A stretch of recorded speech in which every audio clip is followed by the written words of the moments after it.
To make paneer, I'm using full fat milk over here, or chilled from the fridge.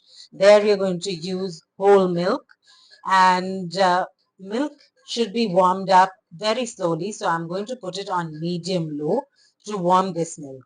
I always recommend making paneer with whole milk because this will give you a creamier, softer paneer rather than with toned or skimmed milk. We are only going to warm this to a simmer, not to a boil. That's important. And we are going to then curdle this milk with the help of lemon juice. You can use fresh lemons for it, or you can even use lemon juice from a bottle like I'm using over here. Another option, of course, is distilled white vinegar, but today I'm going to stick to lemon juice concentrate out of the bottle. So I'm just waiting for this to warm through, and I'm going to give it a little bit of a stir as it warms. You can see the fat is starting to float at the top, and that's a good indication. It means we're going to get a nice soft paneer. Now you'll notice over here that I am making this paneer on an induction cooker. The reason I'm doing that is that in your halls of residences, you will not have a gas stove which will give you a flame. They will all be induction cookers because that is the requirement over there by the fire department, right? Alternately, I have also made the video of masala paneer where I have taught you how to do the very same thing, make paneer in a microwave. It is much simpler, and I always recommend that students who are making this for the first time, or anybody who's making this for the first time, go with that method because it gives you a lot more control on how you're going to heat your milk. And even though that recipe is for masala paneer, it goes without saying that you can make plain paneer in exactly the same manner. So do watch that video as well. It will be really useful for you. Now, if you look here very carefully, you will see the beginnings of tiny bubbles appearing on the corners of this vessel where the milk is. And this is an indication that soon our milk will come to the temperature that we need it to be. We are under no circumstances going to boil this milk or allow it to heat to a boiling point because it is the temperature of the milk which determines the quality of your paneer. If you let it boil, then your paneer will become hard because all the fat would have gone to a temperature level where it will take a long time to set. And if we keep it at about just under simmer, a little, you'll just see the corners beginning to little pops of bubbles in the corner or in the center of the surface of the milk, and that is when we know that it is ready to be curdled. So we're nearly there. So I'm going to zoom in over here for you to be able to see that the surface of the milk is literally dancing now. Do you see that? And we are almost at the temperature that we need, just a few more bubbles, and we're going to be there. And then we can curdle the milk.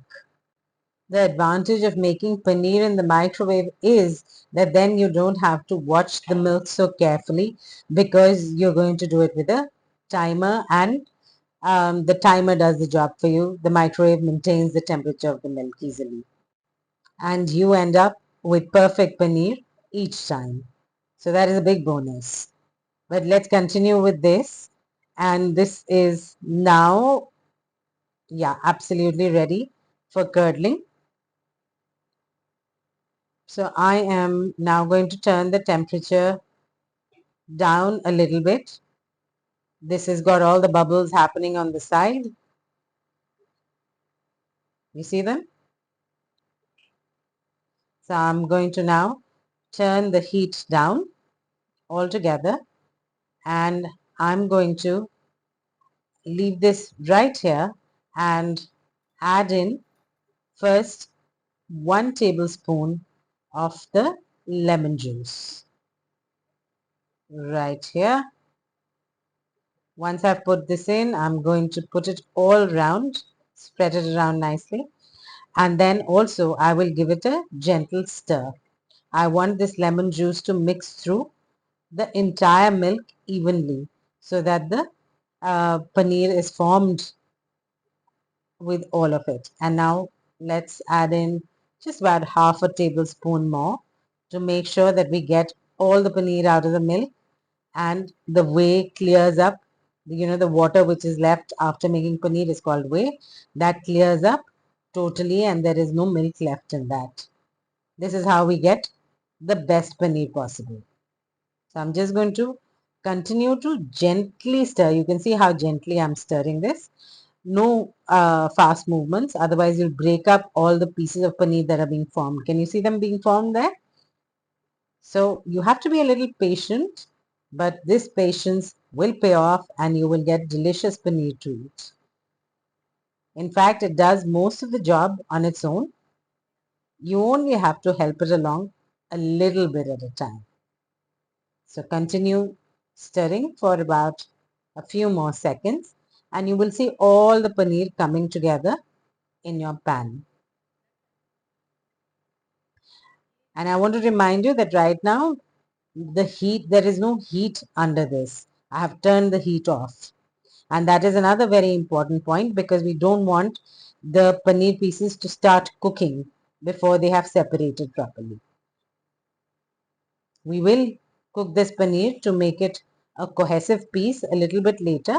But first it is important that it separates from all the liquid whey, and which is what we're doing. If you see, I'm trying to gather all the pieces of paneer which have separated towards one side of the pan, and this is exactly what you also need to do. It's easy, it's not difficult at all, and in fact it's quite therapeutic. As you can see, our paneer has separated nicely and the leftover water is almost clear. The whey has become clear, it's not milky at all now. And now is the time that we are going to ensure that we cook the paneer. Yes, it's called cooking the paneer to just the point where it will have enough strength to form a ball to give structure to our piece of paneer which we will want to finally eat and cut. Right now, if we take it out, it will be very soft and creamy. This is what chena is. We don't want chena, we want paneer. So what I'm going to do is turn the heat back on and I'm going to allow this to come to one single boil. And that's all that we're going to cook it to, because if I cook it for longer than that, again, we will have rubbery paneer and not soft paneer. But we do want to cook the proteins in the paneer to the point that they can cohesively hold together and give a, so that we can get pieces of paneer when we cut it rather than like a paste. So you can see I have allowed this to come to a boil and you can see it coming to a boil slowly. It's rising up in the pan, and once it comes to a single full boil, I am going to turn the heat off and leave it alone for a few minutes. And that's all really it needs doing. Now, as the next step, we're simply going to separate our paneer and the liquid whey. For this, I have taken a large bowl and I have put a sieve or a strainer on top of it. Ideally, this should have small holes, but if it doesn't, it's not a big deal because we are actually going to put another layer of fabric on top. This can be a clean handkerchief, a dupatta, or it can be a piece of muslin cloth or cheesecloth which comes specially for the purpose.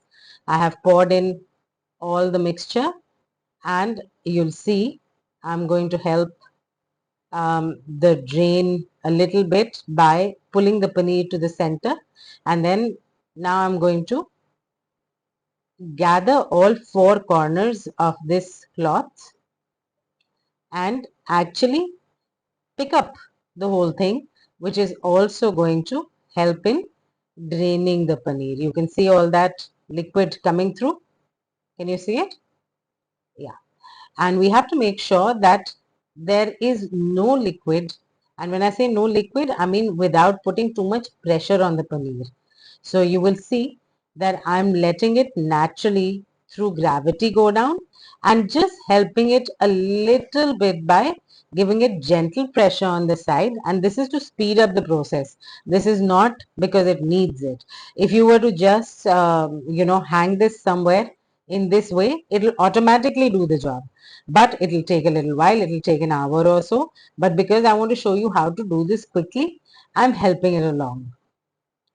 So you gently press the parcel you've got from all round and drain the whey as much as possible. So this bowl is now full. I am going to change it for another bowl so that this can drain properly. Just give me a second. Right, let's remove this. And here I've got a fresh bowl. And the last of the whey I'm going to drain into this. But before that, I'm just going to open the parcel, and whatever is on the corners, because I don't want to waste any of my paneer, I'm going to pull this down into the main body of the paneer so that it makes one large cohesive ball, right? And press it down slightly for more whey to drain out. So you can see it's coming along nicely, but it's still very soft, and there will be quite a lot of drain that is still going to happen. And now this is cool enough for me to handle. So when I again close this parcel now, I will also press it gently with my hands. At the moment I'm using the spatula, but once I close the parcel and I twist it at the top like this, yeah, now I can handle it. It's just warm, it's not hot anymore. And you can see, look at the amount of liquid whey that is still coming out. So I'm going to press it down a little bit more with my spatula, because when I press with my fingers, it tends to put pressure on certain spots only. The spatula gives a more uh, even pressure. So from the top, as you can see, very gently, I'm going to now twist it a little bit. Again, let's just take down the pieces of paneer that get stuck at the corners. We want all that goodness, don't want to waste any of it, don't want to lose any of it. And then, yeah, see, it's all come together, and this will form a really nice ball. So we can cut the pieces very easily out of this when this is finally ready.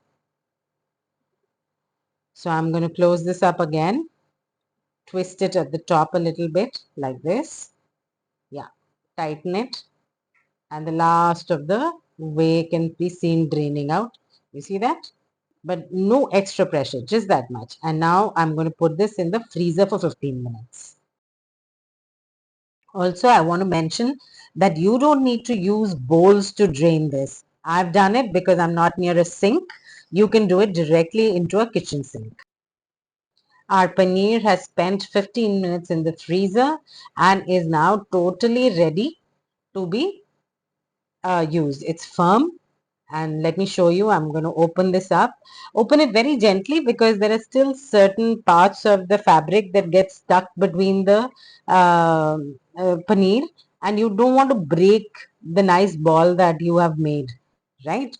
So you can see I'm taking out very gently. If you're very particular, you can use something like this as I've shown you on the screen. These are basically paneer molds, but you can only get them in India. In specialty shops, you can get them overseas, but it's easier to take one from India.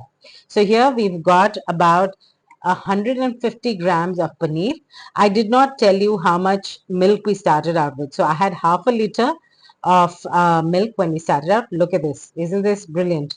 It cuts so beautifully, and you can tell it's nice and soft, and you can make whatever you like, matar paneer, butter paneer, which we are going to make, paneer pakoras, anything that you really like. And it cuts beautifully. You can keep this up to 2 to 3 days in the fridge and use it as you like it. You can eat it as is as well. It's delicious.